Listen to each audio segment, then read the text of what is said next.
आज का टॉपिक बहुत ही ज़्यादा इम्पोर्टेंट है आपके लिए। बेटा आज के हम टॉपिक में आपको ये बताने वाले हैं कि पैरेलल प्लेट कैपेसिटर क्या होता है। ओके बेटा, आज के टॉपिक में हम आपको बताएंगे कि कैपेसिटेंस पैरेलल प्लेट कैपेसिटर की क्या होती है। इसके बाद फिर हम न्यूमेरिकल सॉल्व करेंगे। ओके तो बेटा ये टॉपिक काफ़ी इंपॉर्टेंट है आप लोगों के लिए। आप लोग प्लीज़ इस वीडियो को लास्ट तक देखिए, आपके सारे कॉन्सेप्ट क्लियर हो जाएंगे। सबसे पहले मैं आपको ये बताना चाहूँगा बेटा, इसके पहले हम पढ़ चुके हैं कि प्रिंसिपल ऑफ कैपेसिटर क्या होता है। ये टॉपिक बहुत ज़्यादा इंपॉर्टेंट है आपके लिए बेटा। इसका लिंक हम आपको प्रोवाइड कर देंगे, आप लोग डिस्क्रिप्शन में जा कर के अच्छे से इस वीडियो को वॉच कर सकते हैं। तो आज बेटा हम चलते हैं, क्या हम फाइंड आउट करेंगे कि अगर कोई पैरेलल प्लेट कैपेसिटर है तो उसका कैपेसिटेंस क्या होगा। तो सबसे पहले मैं आपको ये बताना चाहूँगा कि कैपेसिटर क्या होता है। बेटा कैपेसिटर एक ऐसा अरेंजमेंट है, दो कंडक्टिंग प्लेट्स का, दो मेटल प्लेट्स का ऐसा अरेंजमेंट है जिसमें बहुत ही स्मॉल सेपरेशन होता है। इस तरीके का अरेंजमेंट होता है और बेटा ये इलेक्ट्रिक चार्ज को स्टोर करता है, या आप कह सकते हैं it is store electrostatic energy, a device which store electric charge, या फिर आप कह सकते हैं इलेक्ट्रोस्टैटिक एनर्जी। इसके अंदर जो स्टोर होता है that is called electrostatic energy. इसके पहले मैंने आपको बताया था स्फेरिकल कैपेसिटर। तो बेटा स्फेरिकल कैपेसिटर में जो ड्रॉबैक था वो क्या था। सबसे पहला ड्रॉबैक कि कैपेसिटेंस की वैल्यू बहुत कम था। सेकेंड ड्रॉबैक बेटा जो एनर्जी का डिस्ट्रीब्यूशन था वो इनफाइनाइट रेंज में था। ओके तो उस ड्रॉबैक को हम ख़त्म करने के लिए यूज करते हैं पैरेलल प्लेट कैपेसिटर। अब यहाँ पे एनर्जी आपकी स्टोर है, बहुत थोड़े से रीजन में एनर्जी आपकी स्टोर है। That energy is known as electrostatic energy. This is very very important for you. Okay तो बेटा आज हम इसको चल रहे हैं डिराइव करने के लिए कि अगर कोई पैरेलल प्लेट कैपेसिटर है, अगर पीपीसी है तो उसका कैपेसिटेंस क्या होगा, आज हम चल रहे हैं फाइंड आउट करने के लिए। तो बेटा आपको क्या फाइंड आउट करना है, तो आंसर है आपको सी निकालना है। ध्यान दो, आपको सी निकालना है। तो बेटा मैंने आपको बताया था कि फॉर्मूला जो सी होता है ये Q/V होता है। क्लियर, C = Q/V होता है। अगर आपको सी निकालना है तो V का मान चाहिए। किसका मान चाहिए, तो आंसर है V का मान आपको चाहिए। और आपने पढ़ा है V बराबर क्या होता है, E × D, electric field times of distance between the plate. Clear. अब बेटा अगर यहाँ पे आपको V चाहिए तो सिंपल सी बात है E निकालना पड़ेगा। तो सबसे पहले हम इलेक्ट्रिक फील्ड निकालने का प्रयास करेंगे, उसके बाद फिर V निकालेंगे, देन हम C निकालेंगे। ये हमारा प्रोसेस है। कॉन्सेप्ट क्लियर है। अब यहाँ पे देखो, first of all we have to consider two metallic plates A and B। हमारे पास दो metallic plates A and B है। A पे चार्ज +Q है और B पे चार्ज -Q है। ये मैंने एज्यूम किया हुआ है। पॉजिटिव से कनेक्ट है तो प्लस चार्ज, नेगेटिव से कनेक्ट है -Q चार्ज। या आप ऐसे कह सकते हैं कि बेटा जो +Q चार्ज है वो यहाँ से यहाँ पे ट्रांसफ़र हो रहा है, +Q चार्ज यहाँ पे ट्रांसफ़र हो रहा है। ओके जब +Q चार्ज यहाँ से निकलेगा तो यहाँ पे हो जाएगा -Q। तो कहने का मतलब यहाँ पे चार्ज इस प्लेट से यहाँ पे ट्रांसफ़र हो रहा है। इसका मतलब गिवन टू द चार्ज हमेशा Q होता है कैपेसिटेंस, मैंने आपको समझाया भी था। अब आप ये बताओ कि बेटा यहाँ पे एनर्जी कैसी है, तो आंसर है इलेक्ट्रोस्टैटिक्स। कंसेप्ट यहाँ पे कैसा है, इलेक्ट्रोस्टैटिक है। तो इलेक्ट्रोस्टैटिक पाथ इंडिपेंडेंट होता है। क्लियर। इसका मतलब चाहे चार्ज का मूवमेंट इस प्लेट से इस प्लेट पे हो, या फिर आप कह सकते हैं कि चार्ज का मूवमेंट यहाँ से चार्ज निकले, यहाँ से +Q चार्ज निकले और ऐसे होते होते यहाँ पे पहुँच जाए इस प्लेट पे। इन दोनों केस में वर्क का मान सेम होगा। इन दोनों केस में वर्क का मान सेम होगा। ऐसा क्यों, because this is electrostatics. It is very very important. It is not depend on the path. बेटा ये पाथ पे डिपेंड नहीं करता है। कॉन्सेप्ट क्लियर है। अब आगे हम आपको ये बताना चाहेंगे कि कैसे इलेक्ट्रिक फील्ड यहाँ पे हम फाइंड आउट करेंगे। तो बेटा सबसे पहले हम यहाँ पे अप्लाई करेंगे गॉस लॉ, क्योंकि आपको पता है कि इलेक्ट्रिक फील्ड अप्लाई करने के लिए हमको गॉस लॉ की रिक्वायरमेंट होती है। तो गॉस लॉ क्या कहता है, first of all we have to consider a suitable Gaussian surface. तो बनाते हैं सुटेबल गॉसियन सरफेस। तो बेटा मैंने सपोज किया कि यहाँ पे एक सुटेबल गॉसियन सरफेस कुछ इस तरीके से है। This is suitable Gaussian surface, ये मैंने बनाया। ये मैंने एज्यूम किया सुटेबल गॉसियन सरफेस। क्लियर है? आपको ये भी पता है कि यहाँ पे अगर चार्ज क्यू है, इसका एरिया बेटा ए है, पी क्यू हम प्लेट सपोज करते हैं, ये पी क्यू प्लेट है, और अगर इसका एरिया ए है तो बेटा यहाँ पे सरफेस चार्ज डेंसिटी कितना होगा? तो आपको पता है सिग्मा की वैल्यू होगा Q by A. Clear? Sigma की वैल्यू क्यू बाई ए। अब आप ये बताओ बेटा, अगर ये गॉसियन सरफेस है तब इस केस में हम ये सपोज कर रहे हैं कि इसका जो क्रॉस सेक्शन एरिया है इस गॉसियन सरफेस का, this is small a, this is small a, और यहाँ पे जो चार्ज इनक्लोज हो रहा है दिस इज, इसको मैंने सपोज किया कि ये बेटा है क्यू इनक्लोज। यहाँ पे मैं सपोज कर रहा हूँ क्यू इनक्लोज है, ये क्यू इनक्लोज है। अब आप बताओ इस क्यू इनक्लोज की वैल्यू क्या होगी? इस क्यू इनक्लोज का मान कितना होगा? तो सिंपल सी बात है, इस छोटे एरिया में कितना चार्ज आएगा? तो आंसर है सिग्मा की वैल्यू होता है क्यू बाई ए, तो क्यू इनक्लोज की वैल्यू यहाँ सीधे सीधे हो जाएगा सिग्मा इंटू ए, सिग्मा इंटू ए। क्लियर है? अब सिग्मा के स्थान पे क्या पुट करेंगे? क्योंकि इसका सरफेस चार्ज डेंसिटी कांस्टेंट है, इसका मतलब यहाँ पे आ जाएगा सिग्मा के स्थान पे क्यू बाई ए, तो q by a times of small a, ये हो जाएगा क्यू इनक्लोज की value. This is very very important. अब आप ये बताओ कि बेटा यहाँ से जो इलेक्ट्रिक फील्ड लाइन निकलेगा वो किधर जाएगा? तो इलेक्ट्रिक फील्ड लाइन यहाँ से ऐसे निकलेगी बाहर की तरफ, तो मैंने एज्यूम किया इलेक्ट्रिक फील्ड ये है, इसका एरिया वेक्टर भी इधर होगा, electric field and area vector दोनों सेम डायरेक्शन में होंगे। क्लियर है? इसका मतलब थीटा यहाँ पे 0 होगा। ये भी बात समझ में आ रही है? अब यहाँ पर अगर हम बात करें, चूंकि यहाँ पे जो चार्ज का डिस्ट्रीब्यूशन है ये बेटा सिर्फ एक तरफ है, इधर नहीं है चार्ज, सिर्फ एक ही तरफ है। अगर चार्ज का डिस्ट्रीब्यूशन एक ही तरफ है, इधर चार्ज नहीं है, इसका मतलब इधर होगा नो फील्ड, इधर होगा no electric field. Concept clear है? इधर कोई इलेक्ट्रिक फील्ड नहीं है, जो भी इलेक्ट्रिक फील्ड है ये अंदर की तरफ है। अब आप ये बताओ कि बेटा यहाँ पे गॉस लॉ अप्लाई करके आप कैसे इलेक्ट्रिक फील्ड निकालोगे? तो सिंपल सा है, अप्लाई करते हैं गॉस लॉ और इलेक्ट्रिक फील्ड की वैल्यू फाइंड आउट करते हैं। तो first we apply Gauss law, बेटा गॉस लॉ क्या कहता है? गॉस लॉ ये कहता है कि total electric flux through a Gaussian surface through a close body is equal to the 1/ε0 times of enclose charge by the that body. इसका मतलब कि अगर हम यहाँ पे फ्लक्स की बात करें, मैंने सपोज किया यहाँ पे फ्लक्स फाई ई है, तो बेटा इस फाई ई की वैल्यू होगा integration e dot d s, और इस ई डॉट डी एस का मान होगा q enclose divide by ε0। Concept clear है? This is Gauss law. अब आप ये बताओ इलेक्ट्रिक फील्ड एरिया वेक्टर दोनों सेम डायरेक्शन में है कि नहीं? बिल्कुल है। इसका मतलब अगर हम यहाँ पे पुट करना चाहें तो बेटा ये हो जाएगा e d s cos 0 equal to q enclose divide by ε0। और यहाँ पे इंटीग्रेशन डी एस की वैल्यू क्या है? आपने छोटा सा पार्ट यहाँ पे डी एस एज्यूम किया, ठीक है, उसका यहाँ पे एरिया कितना हो जाएगा नेट? तो आंसर है ए। तो अगर हम यहाँ पे बात करें बेटा इंटीग्रेशन डी एस बराबर यहाँ पे क्यू इनक्लोज की वैल्यू अगर पुट करेंगे तो हो जाएगा क्यू ए डिवाइड बाई ए और इस पूरे का बटे ε0। इंटीग्रेशन डी एस के स्थान पे क्या पुट कर सकते हैं? इंटीग्रेशन डी एस के स्थान पे क्या पुट कर सकते हैं? तो बेटा आंसर है ए। ये पूरा जो क्रॉस सेक्शन एरिया है that is called small a, we have to consider. अब बेटा यहाँ पर हम पुट करेंगे ई ए की वैल्यू, तो आंसर है क्यू ए डिवाइड बाई ए का होल की पावर ε0 डिवाइड बाई ε0। यहाँ से ए कैंसिल आउट हो जाएगा। इसका मतलब यहाँ से आपने इलेक्ट्रिक फील्ड की वैल्यू फाइंड आउट किया, कितना आया? क्यू डिवाइड बाई ε0 है। This is electric field inside this electric field inside the plate, दोनों प्लेट के बीच में ये इलेक्ट्रिक फील्ड आपने फाइंड आउट कर लिया। बहुत सिंपल है। आई थिंक कॉन्सेप्ट क्लियर हो गया होगा आपका बेटा।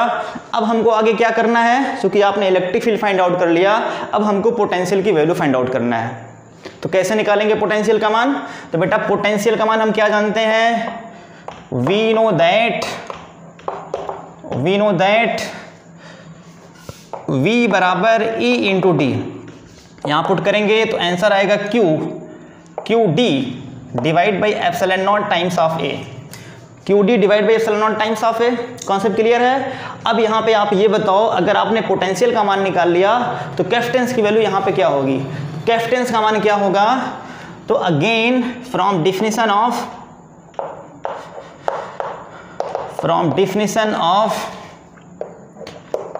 कैपेसिटेंस हम क्या लिखेंगे, Q बराबर C बराबर Q बाई वी। अगर मैंने सपोज किया कि यहाँ पे चार्ज स्मॉल q है, ये चार्ज स्मॉल q अगर मैंने एज्यूम किया तो बेटा कितना हो जाएगा Q बाई वी, और यहाँ पे सीधे हो जाएगा Q के V का स्थान पे कितना होगा, तो आंसर है यहाँ पे Q divide by epsilon not A, और क्या साथ में है यहाँ पे D भी है, QD divide by epsilon not A, तो पलट जाएगा तो सीधे आएगा epsilon not A divide by D। तो आपने C का मान क्या निकाला, तो answer epsilon not A upon divide by D आपने सपोज किया। अब ये कैपेसिटेंस तब निकल के आया जब आपने ये सपोज किया कि यहाँ जो मीडियम है दिस इज फ्री स्पेस, या आपने एज्यूम किया कि मीडियम फ्री स्पेस है। क्लियर। अगर आपने यहाँ पे कोई फ्री स्पेस के अलावा अगर कोई मीडियम एज्यूम किया, कोई डाइलेक्ट्रिक आपने कांस्टेंट यहाँ पे सपोज किया, तो बेटा उस केस में जो कैपेसिटेंस की वैल्यू होगा एप्सिलॉन A अपॉन D हो जाएगा। तो यहाँ लिखेंगे for medium other than free space क्या जूम करेंगे, तो आंसर है बेटा C, ये C नॉट मैंने जूम किया तो C की value epsilon A upon D, और यहाँ पे क्या लिख सकते हैं एप्सिलॉन के स्थान पे एप्सिलॉन नॉट के A अपॉन D। तो ये आपने मीडियम वाले केस में फाइंड आउट कर लिया। ठीक है। अगर हम यहाँ से पूछें भैया कि C नॉट अपॉन C की वैल्यू क्या होगी, C नॉट अपॉन C की वैल्यू क्या होगी, तो आप क्या बोलेंगे, C नॉट अपॉन C की वैल्यू होगा K। ठीक है। अगर हम यहाँ पे C नॉट को बेटा अगर Cm से डिवाइड करें तो आपको क्या मिलेगा, तो आंसर है 1/K मिलेगा। अगर हम यहाँ से निकालें C नॉट अपॉन C की वैल्यू, Cm की वैल्यू, तो यहाँ पे हो जाएगा एप्सिलॉन नॉट कट जाएगा तो आंसर आएगा 1/K। कितना आएगा आंसर, 1/K आएगा। तो ये भी हम निकाल सकते हैं रिलेशन। क्लियर है। तो बेटा ये बहुत ही कंसेप्चुअल है आपके लिए। आई थिंक आपके सारे कॉन्सेप्ट क्लियर हो गए होंगे। अब हम क्वेश्चन यहाँ पे चल रहे हैं करने के लिए।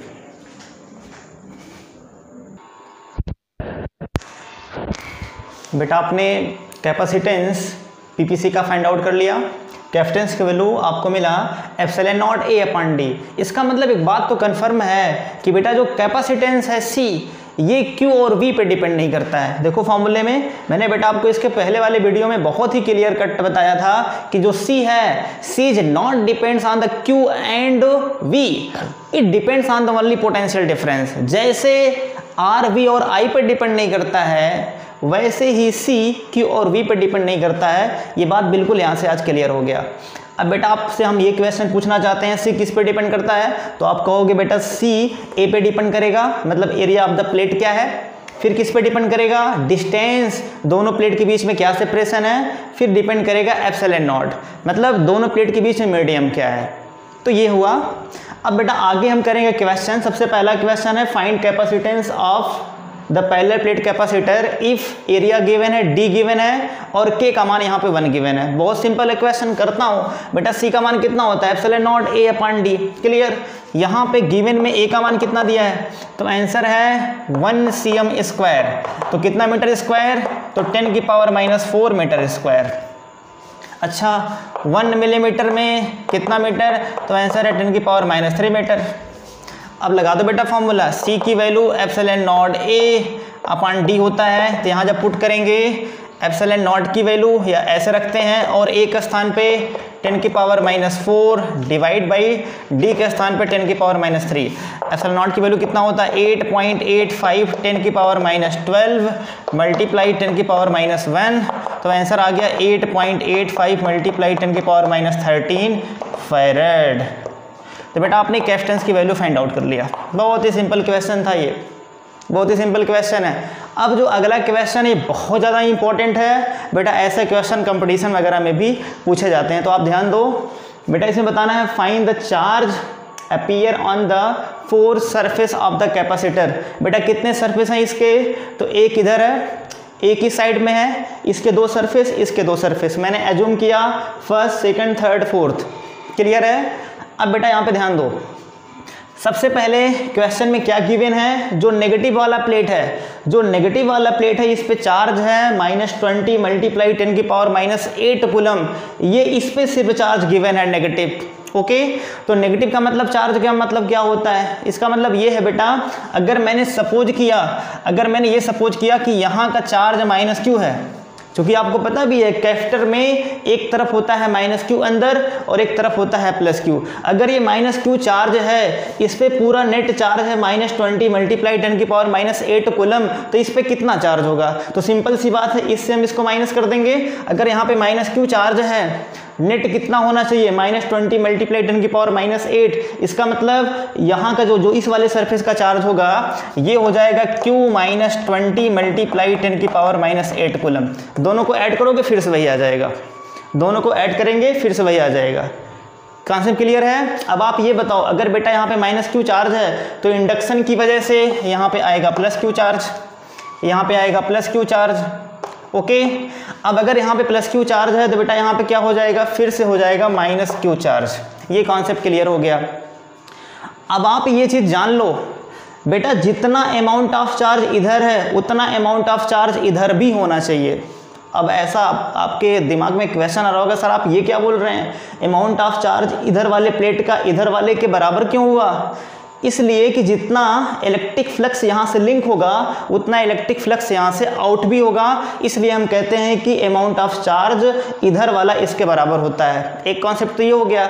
दूसरा कॉन्सेप्ट बेटा क्या है, आप यहाँ पे कोई एक पॉइंट P सपोज करो और यहाँ पे इलेक्ट्रिक फील्ड निकालो और नेट इलेक्ट्रिक फील्ड का मान 0 करके वहाँ से चार्ज की वैल्यू फाइंड आउट कर लो। तो हम सिंपल वाला ट्रिक यहाँ पे अप्लाई कर रहे हैं कि जो बेटा यहाँ का चार्ज है इसके बराबर होता है और यहाँ से आपको फटाफट आंसर मिल जाएगा।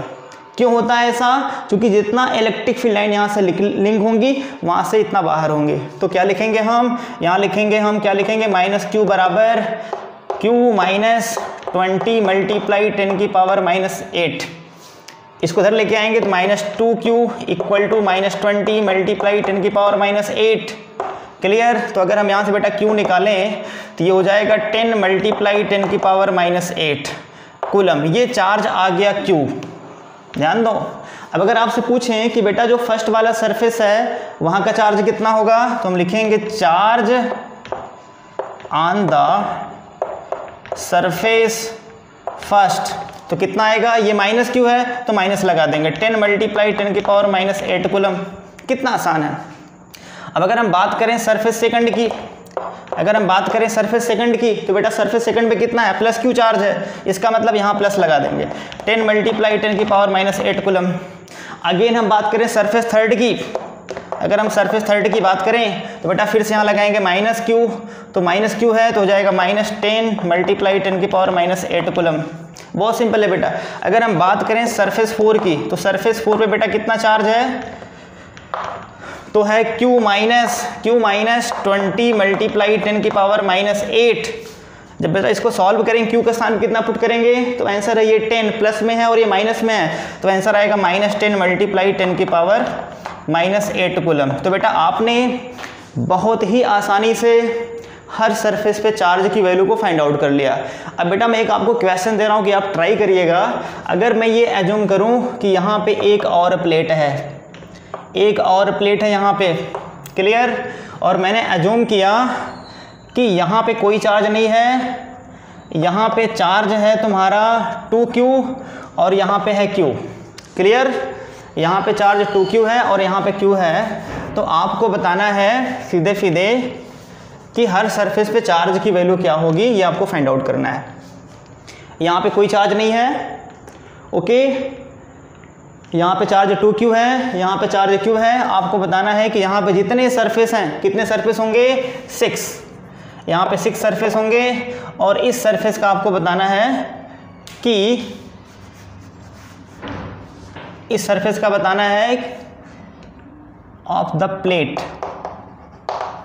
कि चार्ज की वैल्यू क्या होगी, आपको बताना। आप ट्राई करिएगा, सेम कंसेप्ट यूज करिएगा, यहाँ का चार्ज इसके बराबर और करके ट्राई करिएगा, आई थिंक आपका आंसर आ जाएगा।